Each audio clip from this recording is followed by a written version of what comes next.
boost in rice production.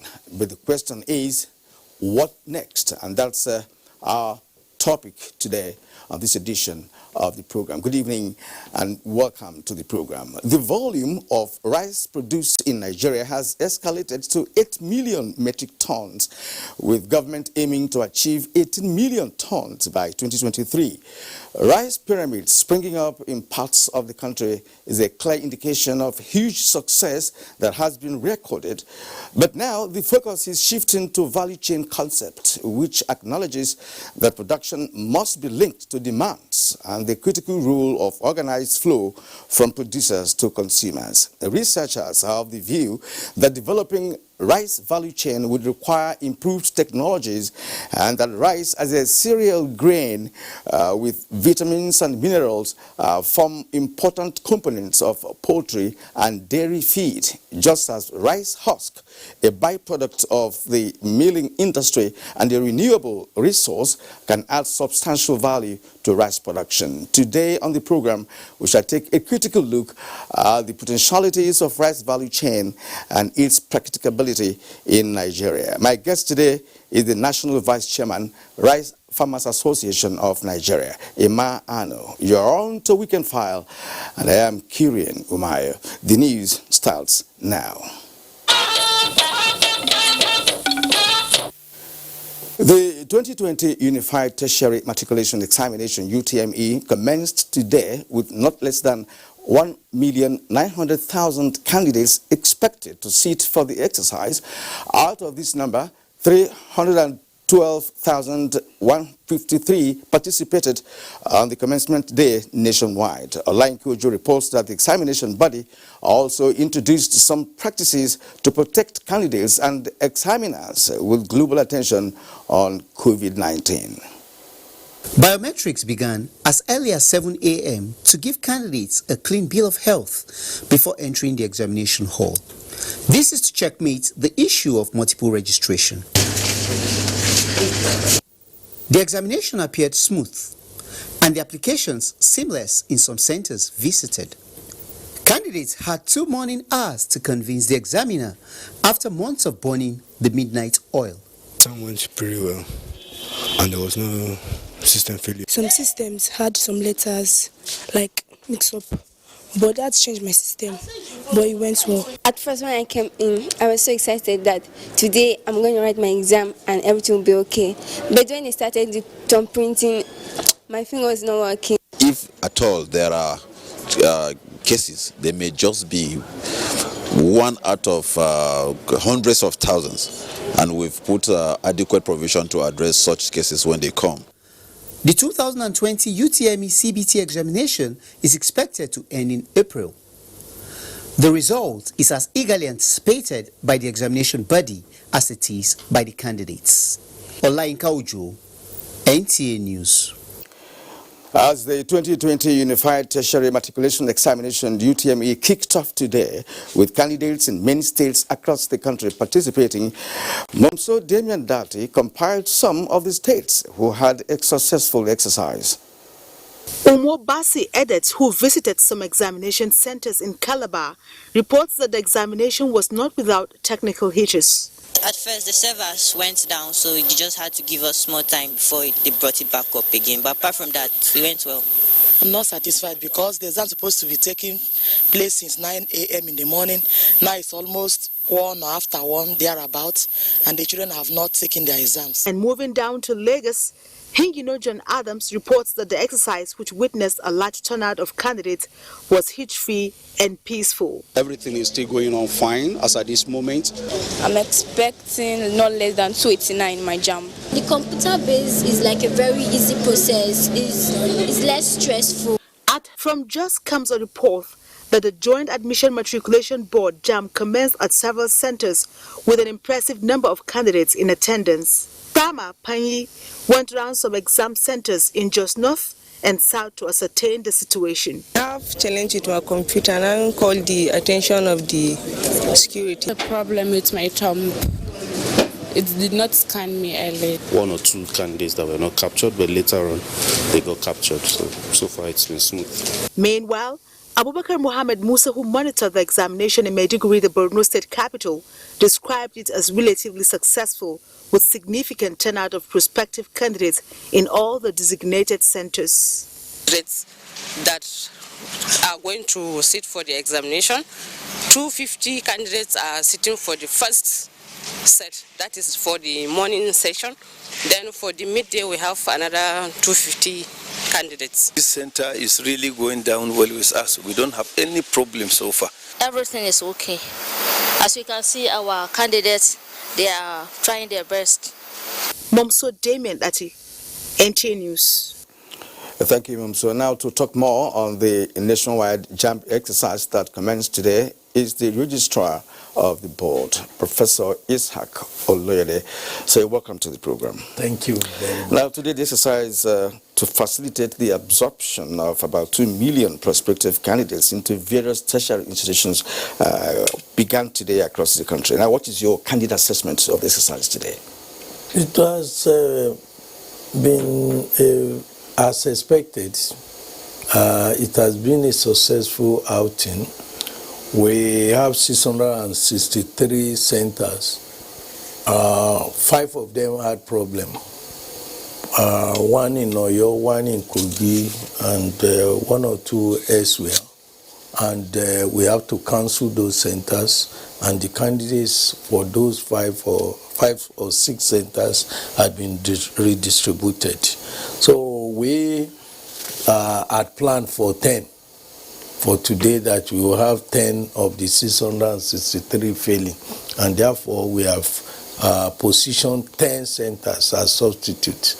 But unfortunately, we didn't expect the failure where it occurred, and therefore we have to move some candidates from Oyo back to Ogbomoso, and from Okene to we redistributed them within Okene city, town there. So far, so good. Beyond, the success was beyond our planning. What kind of failure are you talking about? Is it technical failure? We are talking of failure of the CBT centers. We had 663 centers, and our plan was that we expected that some of these centers would fail on the first day, because what we call failure is inability to meet the demand of the candidates. If you have a center for 250 persons and it could not accommodate the students, rather than batching them and creating problems, we feel that once you cannot carry the capacity, you are regarded as failed. And if what caused the failure was not considered accidental, then the center will have to be delisted. Now, what would you say is the difference between this exercise last year and what happened this year? Was there any kind of improvement, or are we still experiencing the same difficulties associated with the exercise? It's better this year. I believe that many of the stakeholders have learned their lessons from what happened last year, and we must thank the law enforcement agencies and the courts for prompt dispensation of justice that made it possible for many of those who are found guilty had been sentenced, and I think that has sent the right signal. Today we had just across the country about 7 or 8 cases of impersonation. It was worse last year, and therefore I think the lessons are being sent to the right corners, the right angle, that people should be forthright in what they are doing, and we are very pleased about that. Now, did you encounter issues of a late commencement of examination in any of the centers? Yes, in a few places, even in Abuja here, we could, because we monitor online, we could see what was happening. Even in Abuja here, we have 1 or 2 cases of delay. But unfortunately, the public, many people, persons do not realize that when you say exams start at 7, no examination start. Our examination does not start at 7. We have invited the candidates for 7 a.m. It does not mean the exam must start at 7 a.m. It will not even start at 7 a.m. It has been designated to start at 8. I could hear somebody saying, oh, exam that was set to start at 9. We asked the candidate to arrive at 9 for examination to start at 10. So when you ask candidates to arrive at 1, we are aware that the examination will be starting at 2. So all these are not taken to. I was in one of the centers today, and the parent was saying, look, the exam that was to start at 7, they are starting to check the candidates in at 7. I was just smiling because I believe he does not know how the thing works. So far, so good. There are a few cases of delay, and we are addressing them. Today is the first day, and therefore we expect that there will be some, but we did not envisage that there will be no problem. We envisage that there will be more problems than we had, and we thank God that. Now, talking about the public, especially parents and candidates who today had difficulty in sitting for the exam. Some were moved from one location to another, and they're talking about kilometers. They were from the original scheduled place to take the examination. What are you telling them? With respect to the problems that they had, trying to write the exam after following all the processes. There was no problem. What we are doing this year is that candidates will see that we have widened what we call examination towns. For instance, in Lagos State used to be divided into 11 examination towns. But this year we have merged many. We have merged Agege with Ikeja as one. We have merged Ojo with Festac as one examination town, so on and so forth. The whole of Ekiti State had been constituted into one examination town.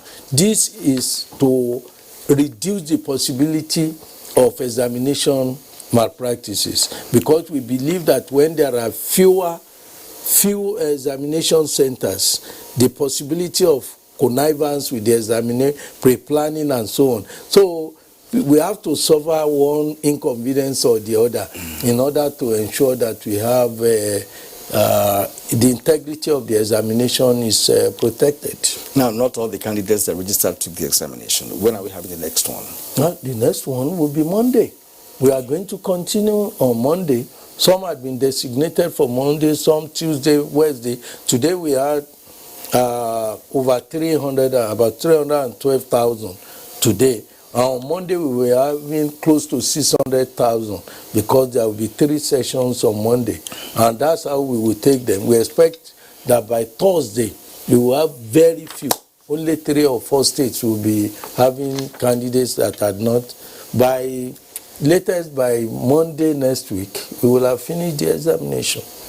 All right. Well, your last comment on this issue, because I know that many people are now apprehensive, because of what happened today, the failure of some centers which was not envisaged. Very few centers failed, and anything technology we should expect that, but nobody is going to be negatively affected permanently.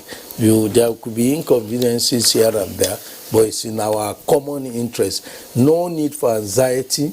We are totally in control of what is happening, and we can assure you that these candidates will have the best that we can provide. All right. At this point, I'd like to thank you for your time and your explanations.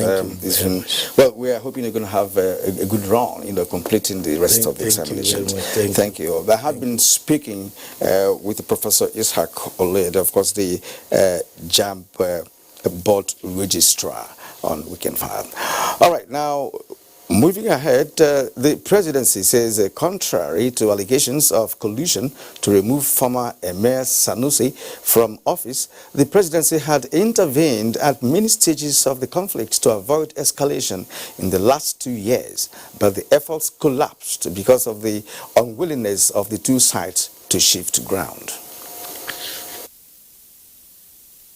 When the Kano state government resolved to remove Emir Sanusi in 2017, the governor informed President Muhammadu Buhari of the decision, but he outrightly advised against it as it was inappropriate. It was followed with a written letter to the governor on 17 November 2017, in which the president's advice was clearly stated with directive on his chief of staff, Abba Kyari, to follow up for a peaceful resolution of the crisis. A committee made up of 5 state governors, led by that of Ekiti State, Dr. Kayode Fayemi, was set up. Governor Fayemi, his Jigawa State counterpart, and the Inspector General of Police made several expeditions to Kano to prevail on the governor not to remove the emir in those tense moments. In reaction to various suggestions by senior citizens, including generals Babangida, Wushishi, and Abdusalami Abubakar, among others, the Chief of Staff sought permission and gave green light for the commencement of work by the Abdusalami Abubakar Committee. Governor Ganduje afterwards gave conditions for peace, including the withdrawal of court cases by Emir Sanusi against the Kano state government. Sanusi allegedly accepted to withdraw some of the cases but stood his ground on the others, including his refusal to withdraw a court case instituted by Bashir Tofa and his group, who the state government alleged to be Sanusi's proxy in the case. The governor insisted that the newly created emirates must be kept but acceded to the emir, that 4 of the 5 kingmakers whose districts were excised from Kano be reinstated. It was clear all this while that inflexibility to meet some of the conditions for peace by the parties added complications that made peace almost impossible. For example, the former emir wanted the Kano State Anti-Corruption Commission to stop its case against him completely. He stood firmly that a case be instituted against the Code of Conduct Bureau will not be withdrawn because, in his view, he needed to pursue it to clear his name, a demand that Governor Ganduje rejected. Now, despite frustrations, the president didn't give up on the efforts for peace in a renewed effort to reconcile the 2 actors in the conflict.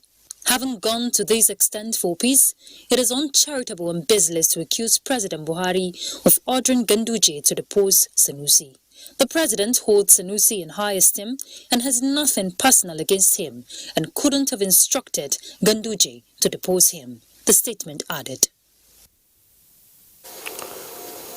Senate President Ahmad Lawan has assured that the National Assembly will continue to support the executive arm of government through legislation that will enable it to fund the fight against insecurity that will create an enabling environment for the citizenry to live and explore their potential.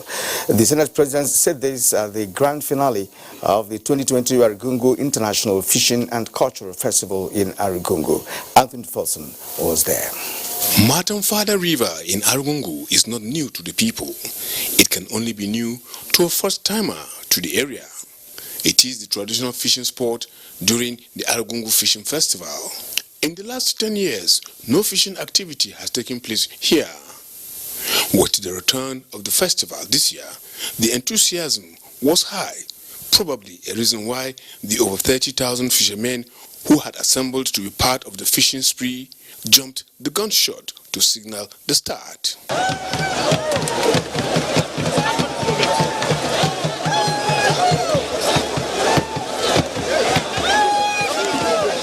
In no time, they began to emerge with their catch. At the expiration of time, about 100 of these fishes were brought out of the water.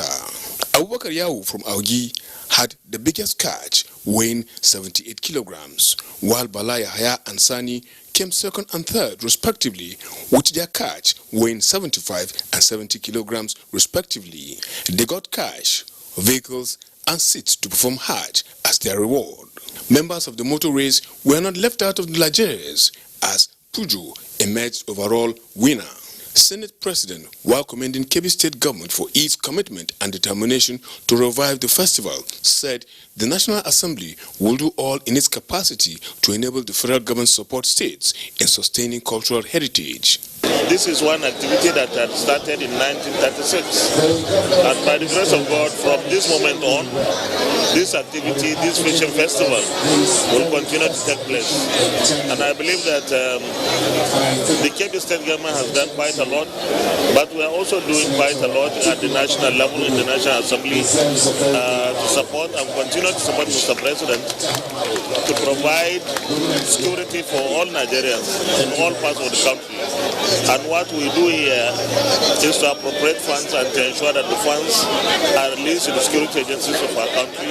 Equally, this festival is a celebration of equitable competition. Fishermen from around Nigeria, from outside Nigeria, are given the opportunity to come and compete equitably, and that's another big message for our country. The Arungu Fishing and Cultural Festival has brought fame, socio-economic growth to Arungu, Kebbi State, and the nation as a whole. From Arungu, Anthony Forson, NTA News. Promoting the rights of women and ensuring social justice is the way to go if meaningful development and gender equality is to be achieved in Nigeria. This was the topic of discussion between the Minister of Women Affairs, Pauline Talin, when she called on her counterpart at Finance, Budget and National Planning, as well as humanitarian, disaster and social development. Momso Damian Date brings us details. The Ministry of Women Affairs has intensified efforts and advocacies to actualize the dream of equal rights, privileges and opportunities for women in all spheres of life. Reason for this visit to the Minister of Finance, Budget and National Planning. Then to that of Humanitarian Affairs, Disaster Management and Social Development, seeking collaboration to eliminate all forms of discrimination against girls and women.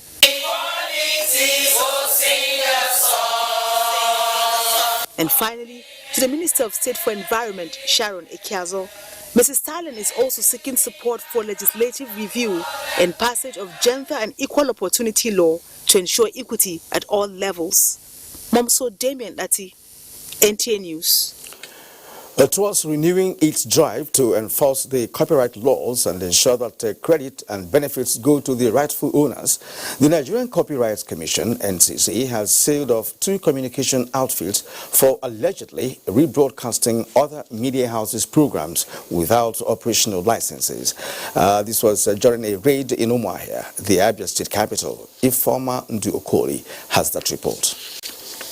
The communications outfit sealed by the Nigerian Copyright Commission, NCC, were Modern Communication Limited, MCL, a cable satellite television station which operates both in Aba and Umuahia, the Abia State capital, and Popular Broadcasting Service, PBS, also situated in Aba.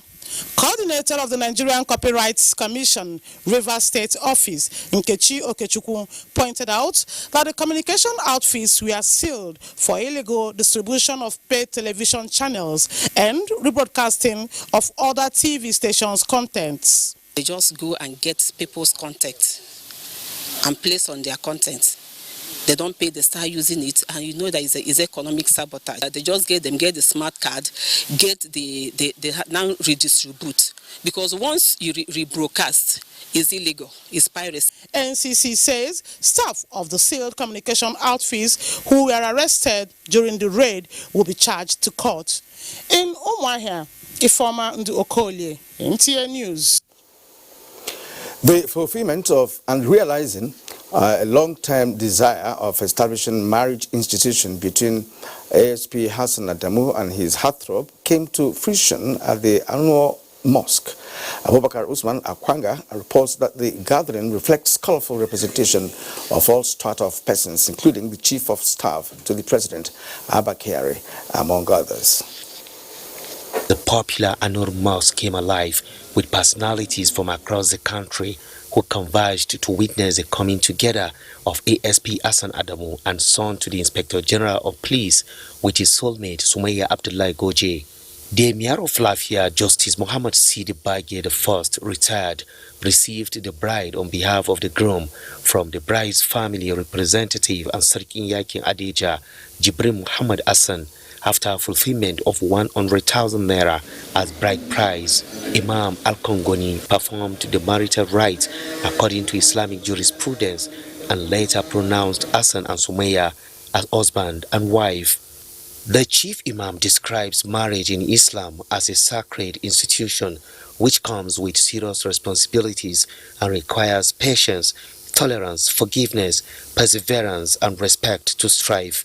I wish them to stay in peace. I wish them happy married life. I wish all that the marriage can bring, procreation and all the happiness in the marriage. In a reception organized in honor of the couple, cross-section of guests say, for harmony to traverse every part of the home, there should be understanding and love. Abubakar Usman Akwanga, NTA News. You are tuned to Weekend File on the network service of the NTA, and today we are dealing with the issue of rice value chain in the aftermath of soaring rice production in Nigeria. The program continues momentarily after the break with correspondence report. Keep it here with us. Welcome back and thank you for staying with us. My guest today is the National Vice President, Rice Farmers Association, Emir. Emir, you're welcome. Thank you. All right, let's kickstart by, of course, showing you some reports. And now, in view of the continued clamor for improved farm produce, especially rice, by government at all levels, Ebonyi State last year cultivated about 1.2 million metric tons of rice paddy, a feat it intends to improve on by 500% at the end of this year's farming season.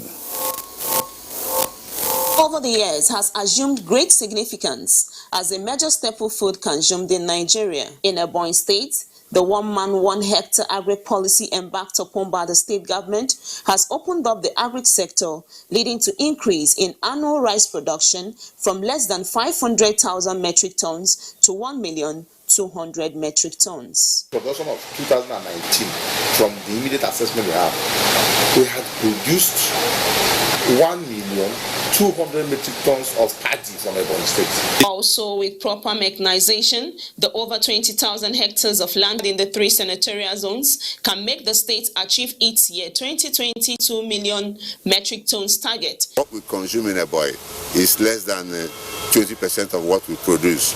So if we extend that to all the states in the southeast and part of other states in the south, we might be achieving about 60% of what Nigeria will need as food.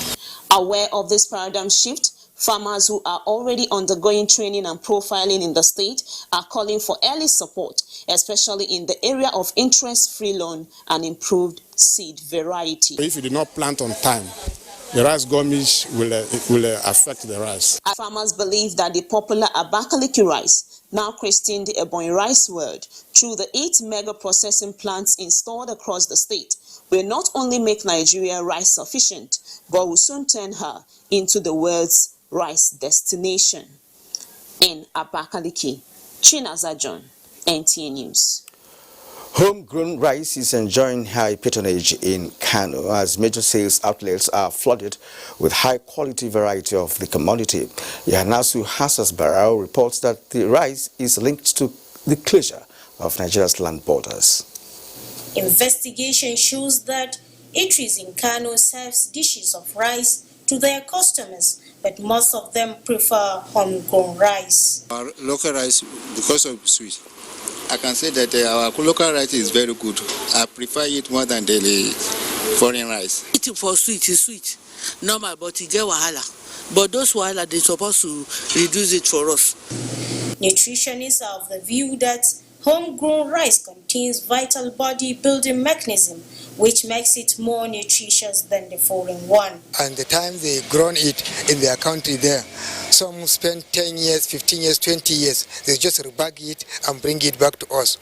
This, among many reasons, was why the federal government encouraged rice farmers in Kano State to cultivate 3.4 million hectares of land in 2018, as against 2 million in 2010. This served as a springboard for the establishment of small, medium and large-scale rice milling factories to produce the homegrown cereal in order to add value to the produce to compete globally. For instance, Usman Abdullahi is one of the dealers of local rice at Singa Market, who sells between 200 to 300 bags daily at different prices ranging from 12,000 to 16,000 naira, depending on the quality of the product. The companies are trying, but the afara is too high for our customers. It is obvious that Salisu and his likes are happy with the federal government policy of encouraging local production,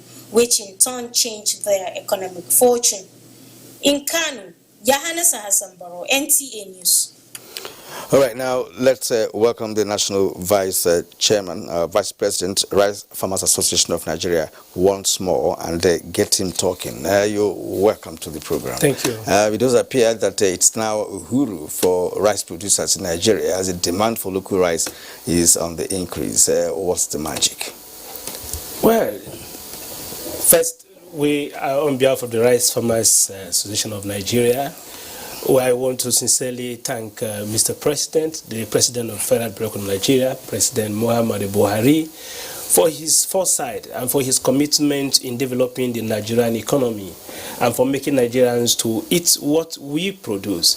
Mr. President's idea of closing the borders has really made Nigerians to understand what we produce and to know that what we produce is better than what we get from outside. So the closure of the borders from last year indeed has increased the number of people in Nigeria who feed on our own rice, which of course is more nutritious than what we get from outside. Indeed, Nigerians produce so much rice as you may have seen recently in the numerous pyramid of rice paddy that as we showcase in Kano State, so showcase in Arungu in Kebbi State, showcase in Jalingo in Taraba State, and indeed available in all the states in Nigeria. Nigeria produces rice. Nigerians should learn to eat their own rice, which is more nutritious, and it has everything that can cater for the health of Nigerians. So sincerely, we thank Mr. President and we thank the rice farmers in Nigeria who have engaged their energies in the production of rice. Now, to what extent has the Anchor Borrowers Program contributed to this development? Indeed, between the period 2015 when Mr. President initiated the Anchor Borrowers Program, there has been tremendous growth in the cultivation of rice in the country. As we speak now, the quantity of rice produced in Nigeria as of 2019 assessment stood at 3.7 million metric tons of rice in the country. This was not the case when Anchor Borrowers Program was not involved. Indeed, Anchor Borrowers Program has helped Nigerians to cultivate more rice because it has made it possible for farmers to access loans easier. Before now, farmers will queue in the banks and will trouble themselves to provide collateral for them to be given loans, which was not available.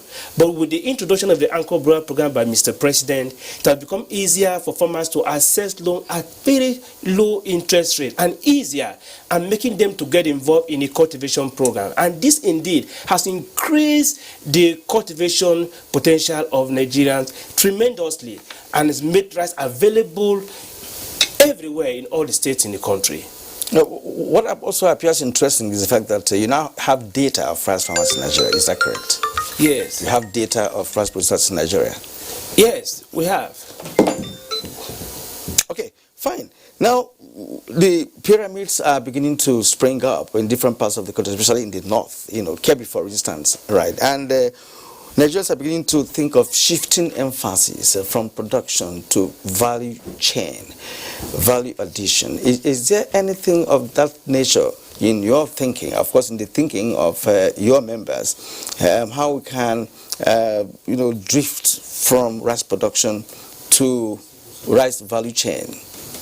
Well, let's look at the issue of rice value chain. When we talk about rice value chain, we're talking about the embodiment of activities that takes place within the rice sector, beginning from production, right from the activities in the farm, taking through the processing activities, taking through the marketing.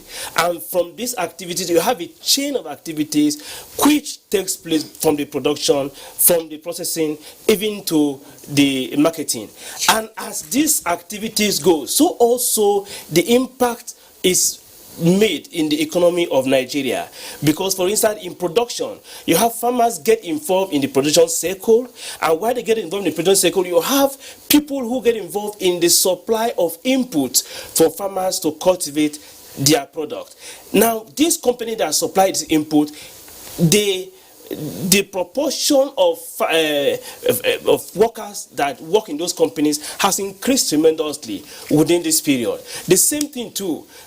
Within the farming cycle, every farmer has the potential of employing labor, which enables them to also increase the employment generation in the country. It moves also as you get to the processing sector, where you have a lot of companies being generated everywhere. You have the Labana rice mills, you have Kochara mill, and many other rice mills in the country. And each of them, the number of those that are employed to work in those companies has increased within the period.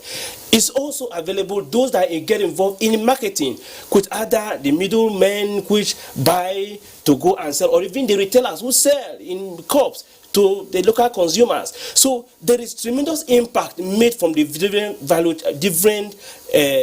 different sectors, different areas of the value chain, of the rice value chain in the economy of Nigeria. Indeed, the activity that takes place within the rice sector, within the value chain, has a tremendous impact in the Nigerian economy from different angles. All right. When we return, we'll talk more on rice value chain with respect to byproducts of the milling industry, for instance. So those specific areas where Nigeria can also advance with respect to ensuring that it's not just to produce and eat rice, but there are other things husk, for instance, can do. Right. So let's take more reports. The ultra-modern rice seeds and seedling factory, Calabar, is established to ensure rice farmers increase production to boost food sufficiency in the country. Paul Ebel reports. The rice seeds and seedlings at the factory here undertake a process which lasts for a few days before they are mature for planting. The journey here can be described as a worthwhile venture because several states and some individuals have made demands and supplies. And so what you have here requires the support of both the federal government, central bank, and the various local governments and state governments to encourage their farmers through grants and support structures to enable them have access to these seedlings that give them 100% yield. With the use of the seeds produced by the crossover rice seed and seedling multiplication factory, farmers have viable seeds that when they plant, they are sure of having about 6-7 tons of harvest. The rice farmers are also of the view that if the rice revolution is sustained, Nigeria will be a force to reckon with in global rice exportation rather than importation. In Calabar, Paul Abel, NTA News. Diversification of the nation's economy through agriculture is regarded as the needed tool to boosting the value chain of rice. Bolade Salami, who interacted with some rice dealers in Lagos, tells us more. The initiative by the federal government to close the land borders as a means to checkmate illicit entry of illegal weapons and smuggling of perishable and non-perishable food items, most especially foreign rice, has positively impacted the growth of the country's rice value chain. The move, which has resulted in mass production and consumption of local rice by Nigerians, is an attestation to the fact that Nigeria is not a dumping ground for foreign goods. We enjoy the closure of the border because we have sufficient rice in the country now. We can export.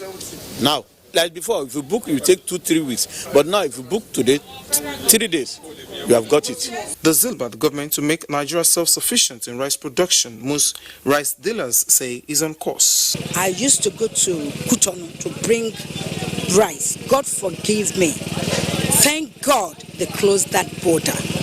But now, for our own Nigerian rice, it's very good. I see the Nigeria because that rice, first of all, is sweet, and the rice is fine. With the increase in local rice production and its health benefits, Nigerians have appealed for a sustained policy. In Lagos, Abolade Salami, NTA News. A time for another break. When we return, the conversation continues. Doesn't mean that one is inflexible. It just means that one has different experience. And I think I can tell you that. And Review, the Progressive, showing soon on this channel.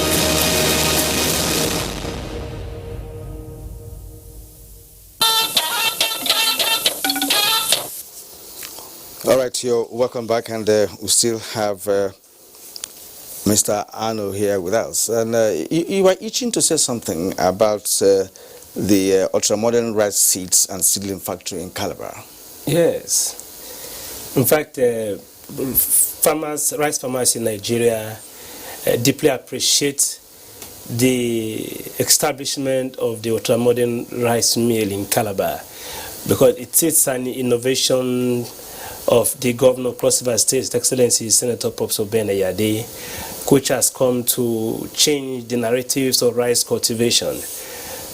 Because with the use of seedlings for planting, it has increased the yields per hectare of rice farmers from the normal 3 or 4 tons per hectare to about 8 to 9 tons per hectare for all those that have used the seedlings. And we deeply appreciate that the governor of Cross River State supported Mr. President's initiative on rice self-sufficiency in Nigeria, and decided to take a step further by establishing this kind of a factory, the first of its kind, within the sub-Saharan African region. And it is something that we deeply appreciate, and we think this kind of innovations coming from leaders in Nigeria, it's something that would bring a lot of support for us farmers to be able to move all right, forward. thank you. Back to the issue of value chain, which is the main crux of today's conversation. How do we advance from just producing rice to something else? So you briefly talked about the value chain from production to the consumer, the process. That of course will involve some persons, along the line. Yeah. Yes, but we're talking about. Rice is a cereal grain that has vitamins and minerals. And of course, the rice husk, we hear, can also be converted to feed and all of that. So is there any program in your arrangement as an association to, of course, woo some investors into rice production for them to now add the value that we are talking about? Yes, the RIFAN is establishing partnership with most investors within Africa and indeed globally, because of our interest in moving from the normal production of rice from using the mineral fertilizers. We intend to also bring in the cultivation of rice using organic fertilizers. And of course, organically produced crops are very good for human health, for human consumption. So the use of the rice husks to produce fertilizer is something that RIFAN has seriously in mind, and in collaboration with the fertilizer manufacturing companies, how they can use this husks to, in order to produce organic fertilizers for us farmers to use in our own farms. Most of the farms in Nigeria, we are already practicing organic rice production by using these same husks into the field. Some of them, they use the materials, the harvested material, they turn it by applying it back into the soil, which in turn will produce organic manure for rice to be grown. Indeed, RIFAN is stopping at nothing to ensure that Mr. President's initiative on self-sufficiency in rice production is achieved. I want to put it on record that before the advent of Mr. President's initiative on rice revolution, Nigeria was importing rice, spending up to about $2.41 million for rice production between the year 2012 and 2015, as was announced by the Central Bank Governor, as published by Premium Times of 28th July in 2015. But today, the narrative has changed, because RIFAN is focused, RIFAN is determined, RIFAN is deeply committed in implementing the presidential initiative on rice, in ensuring that Nigeria has abundance of rice available in all the states in Nigeria for Nigerians to feed. nutritious rice. Now, many farmers, have commended the president, for shutting down the border, to enable rice and other aspects of our national life to grow. But you know that one day that border may be opened, and if that happens, how prepared are you to compete favorably? I'm asking this question because presently rice is on the high side. Nigerian rice is on the high side. You go to the market, and people are also beginning to complain about that. There is abundance of rice. I would like to use the opportunity to tell Nigerians there is abundance of rice. But if there is any area, any Nigerian that need rice and believes that is having difficulty in having access to rice, find a way and get across to refund, because we know all the outlet where there is abundance of rice. Now, presently, you have rice in some locations. You can buy a 50 kg bag of rice at 12,000 naira. In some locations, you can buy 50 kg bag of rice at 13,000 naira. In fact, as I speak with you, when you go to some places in Benue State, you can buy a 50 kg bag of rice at 10,000 naira. And this is what is available in most states in Nigeria. So when some people say that there is no rice and that rice is expensive, we begin to imagine. They're not saying there's no rice. They're not talking about being expensive. No, the rice is available and it is cheap. It is cheap. Rice is available, but it is cheap. So I want to sincerely encourage Nigerians to look for Nigerian rice, which is nutrition. Nigerian rice is available. If you have any trouble, any issue in seeing the rice, please get across to refund. Our office is open. In fact, we have offices in all the states in Nigeria. And of course, the zonal offices are also available. We have rice available for Nigerians to eat. This rice is the best rice for Nigeria. And I want to use a point to appeal to Mr. President. Mr. President, policy on closing the border is an economic decision.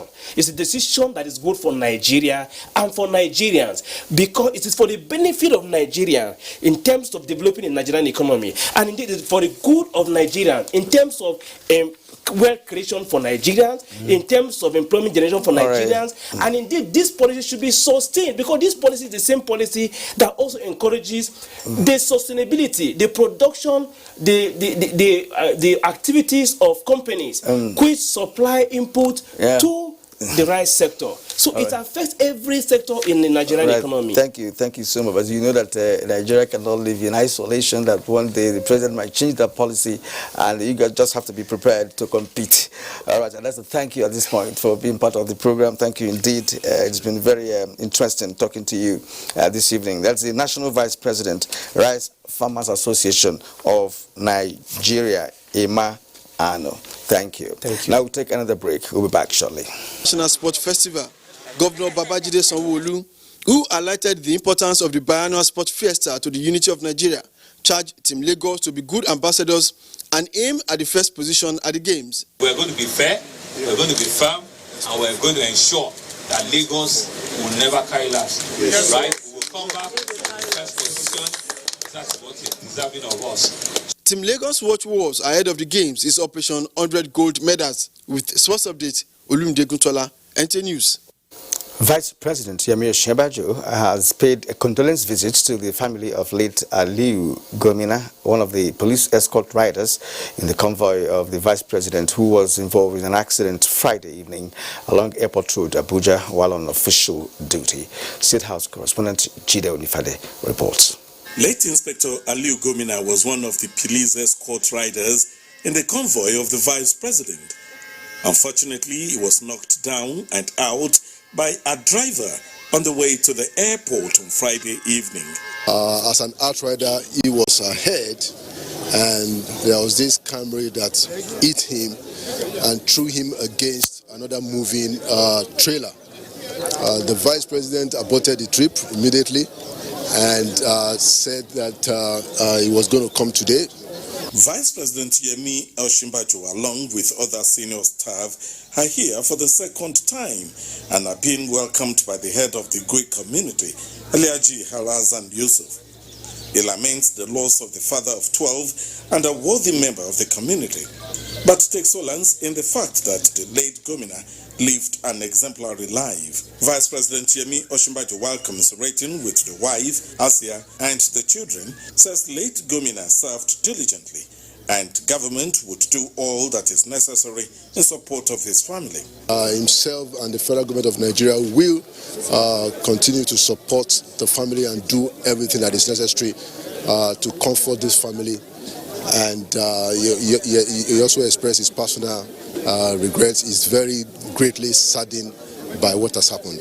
There is no doubt that late Aliu Gomina would be missed by everyone, but he would be most missed by this little baby born on Wednesday, just 2 days before its father's death. As it is, we have nowhere to run to. From Gui Village in Abuja, Jide Onifade, NTA News.